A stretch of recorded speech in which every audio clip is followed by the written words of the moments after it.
The lesson this coming Sunday, March the 23rd, is entitled, Put Your Money to Work, and we're staying now with 2 Corinthians in chapter 8 for some verses, but then Sunday school teacher will move into the opening verses of chapter 9.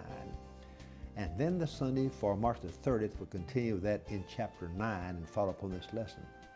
But anyone who wants to study the New Testament doctrine of stewardship will have to give serious attention not only to the teachings of Jesus, which you surely must, but also the teachings of Paul in 2 Corinthians chapters 8 and 9.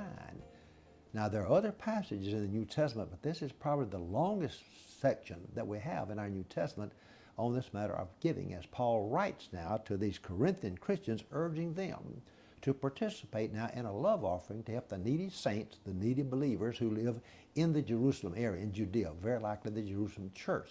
Many of them were very poor Christians. Some of them may have been Jewish pilgrimages coming to Jerusalem on a pilgrimage and converted and stayed and ran out of funds and were needy. A lot of them were just poor to start with. But anyway, Paul now is appealing to them. But in the background, keep in mind now a larger biblical thing, all the way from the book of Genesis all the way through the book of Revelation.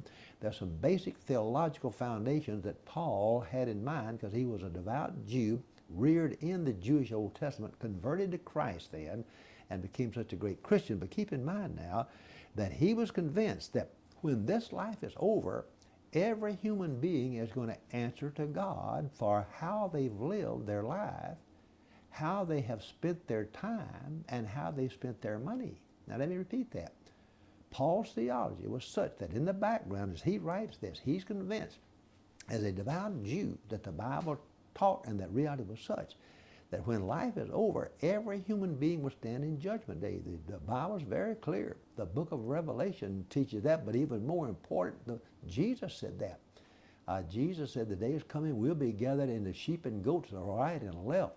We'll stand before him. There's a judgment day coming in which we'll give an account. And give an account now is how we've lived our lives, how we spent our time, yes, and how we have earned and spent our money.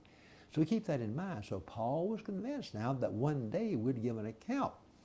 And if that's true, then some of us as Christians may be embarrassed when we stand before God and say we spent more money on dessert than we spent on missions trying to win the world to Christ.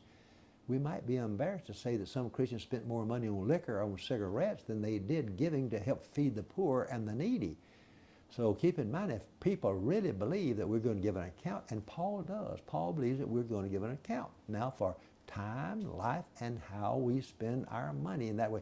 So he's going to urge these Corinthian Christians now to share willingly and joyfully then with the Christians who are needy in the Jerusalem area. So the background now is a theological foundation, and that is Paul wants them to realize that we will give an account, and one way that we can stand before God and be blessed by God is that we gave to help others who were in need. Now with that in mind, let's look at 2 Corinthians chapter 8, verses 10 and 11.